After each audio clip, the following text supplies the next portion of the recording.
To say that the expectations already set for future San Antonio Spurs center Victor Wembanyama are high would be an understatement.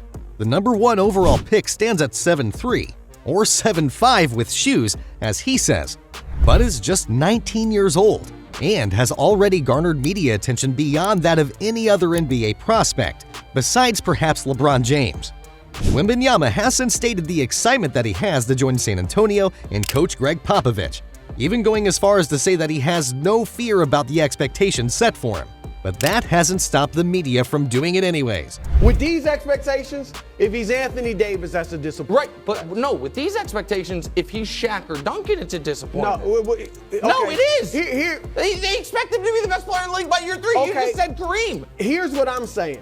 These are my expectations for him. One of the best players ever. I'm not going to go GOAT conversation. One of the best players ever. So what does that mean, bro? Just to dig down. Okay, like here's what it 20? means. Here's what it, no. Because top 20 is Kevin Durant. If he's Kevin Durant, if he's Hakeem Olajuwon, he has not met expectations. Okay, well that's why the expectations are too high. His expectations are to have a career like LeBron, Jordan, Duncan, Shaq, or Kareem. The Duncan comparison is nothing new to Wembanyama, especially now that he is set to become a Spur and follow in the footsteps of the Hall of Famer. But to place the pressure of an already established league legend may be going too far. If Wembanyama turns into an MVP and one of the best players ever, and that's considered a disappointment, FS1's Nick Wright replied on Twitter, then we are setting this kid up to fail. Wright's statement makes sense, especially considering his key word, kid. In the past 6 months or so, after the Victor Wembanyama hype train left the station, there has been an undercurrent in the NBA discourse that essentially ends with the notion that Wembanyama better live up to the hype. On the accompanying episode of his self-titled podcast, Bill Simmons went as far as to pose the following question: will this be the lowest that Wemby ranks on the trade value list for the next 15 years? Joe House, Simmons' guest, responded to the ranking by saying, nobody is able to trade anything for Victor Wembanyama. That isn't uncommon for hyped prospects, or hyped veterans for that matter. So it tracks on some level that people feel that they've been force-fed a narrative, which then better pan out. They've been given a promise that Wembanyama will be the next great superstar and the savior of worlds. After the San Antonio Spurs won the draft lottery, Wembanyama's name was everywhere, as were the comparisons to both Tim Duncan and David Robinson. It all led to one place: expectations. He generated this level of hype because he is in fact a mesmerizing prospect and one of the best we've ever seen. Being 7'5", sporting three-point range, manufacturing shots like a point guard, and using an 8-foot wingspan to block and deter shots will do that. While Wembanyama has embraced the hype, one can't help but wonder what the alternative should have been. Should he have rejected praise? Rejected the path he's on? What exactly would have been the most appropriate response to a world all turning their heads in his direction? Being famous worldwide isn't exactly easy to navigate. You're growing up in front of a global audience, which will one day find out that you aren't perfect, after which they'll crucify you for being human. Embracing the fame, if for nothing else than making life easier, might be the only option worth taking to optimize mental health. In terms of expectations, it goes without saying that Wembanyama himself will be among his own worst critics. The players that are usually find out pretty quickly that teammates have overtaken their spot, and they're back in line again, starting over. Former NBA player and ESPN analyst Richard Jefferson recently joined Justin Termini and Eddie Johnson on SiriusXM NBA Radio's NBA Today, captivating listeners with his intriguing comments about top NBA prospect Victor Wembanyama. Victor has all of the tools and he's 7'4". So he is far greater a prospect because we know height wins. You look at all the drafts. Who was drafted number 1 in the Jordan draft? Hakeem Olajuwon. Who was, height wins all the time. Whether it's Shaquille O'Neal, whoever it is, you always draft the big number 1. You don't get to become the biggest prospect in the world by coasting.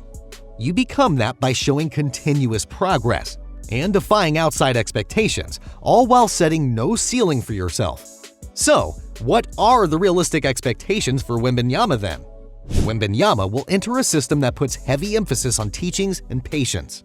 It took Richard Jefferson over a full season to feel comfortable in San Antonio's system, which plays with both structure and intuition.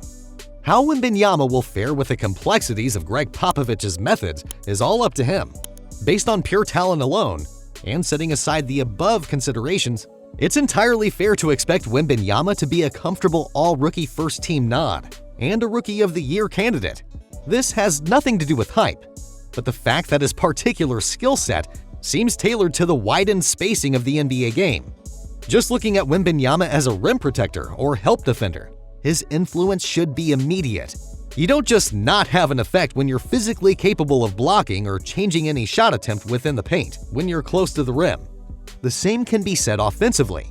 Adding one of the tallest players in the sport, but one with elite body coordination, excellent athleticism, and a catch radius that's otherworldly is simply going to have an effect. Add in the fact that he handles better than any 7-footer already in the league, and it becomes preposterous to suggest Wembanyama won't have a significant influence. The questions begin to pop up in the stuff around the core base of his talents, and that's where we need to have a nuanced discussion. Because here's the thing, no 19-year-old is ever a finished product. Wembanyama is going to have areas wherein he won't just be imperfect, but where he'll outright struggle. That is a good thing. The best teacher remains failure.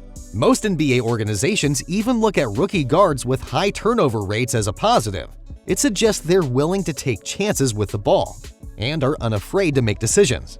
Expecting Wembanyama to come in and be the new Nikola Jokic right off the bat is not only unfair, it's also extremely unrealistic. And Chris Broussard believes that the Frenchman has the potential to be talked about among the all-time greats if he can stay healthy. If he's healthy, the ceiling, there is none. Ceiling is GOAT. I mean, seriously. GOAT? Yes.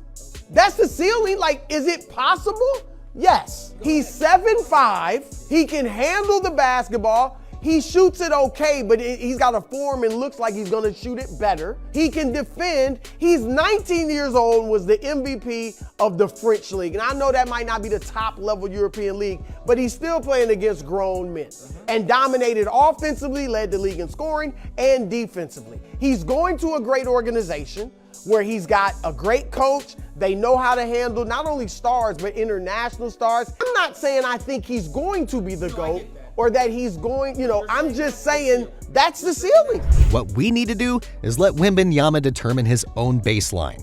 That will inform us of where he is right now and where he needs to go later in his NBA career.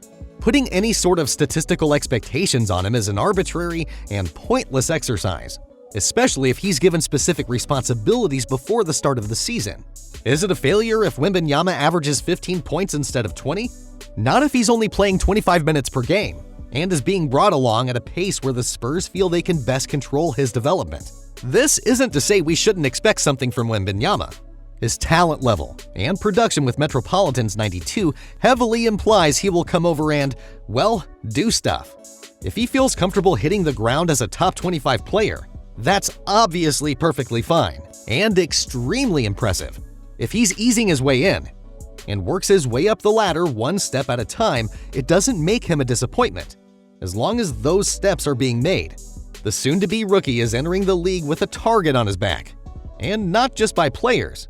He'll already be labeled a bust if he isn't the only name being considered for next season's Rookie of the Year award. So, have the expectations gone too far? Time will only tell, but either way, Wembanyama is ready for it. Hope you enjoyed the video, guys. Make sure to like the video and subscribe to our channel for more amazing NBA content. Thanks for watching.